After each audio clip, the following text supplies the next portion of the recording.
সরস্বতী পূজার বিশেষ থিম বৃদ্ধাশ্রম। এক গর্ভধারিণী মা বেবিকে জন্ম দেওয়ার পর তার সাথে খেলা করে, তাকে নিজের হাতে খাইয়ে দেয়।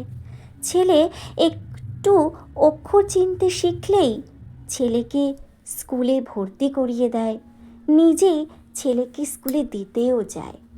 তারপর ছেলে প্রতিষ্ঠিত হলে তার বিয়ে দেওয়া হয়।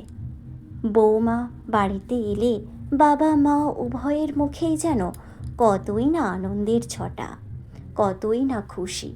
কিন্তু পরিশেষে ছেলে বৌমা তার মাকে দিয়ে বাবাকে দিয়ে বাড়ির কাজ করায়, এমনকি তাতেও হয় না। তারপরে ছেলে বৌমা সিদ্ধান্ত নেয় যে বাবা মাকে বাড়িতে নাকি রাখা যাবে না।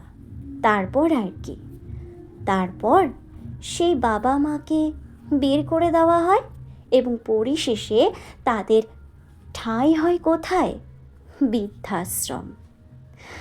তো বৃদ্ধাশ্রমের এই কাহিনীটা বা গল্পটা তোমাদের কেমন লাগলো সেটা অবশ্যই জানিও। আর এই থিমটা তোমাদের কেমন লাগলো, কতটা ভালো লাগলো সেটাও অবশ্যই জানিও। আর অবশ্যই আমার চ্যানেলের সাথে এইভাবেই জুড়ে থেকো।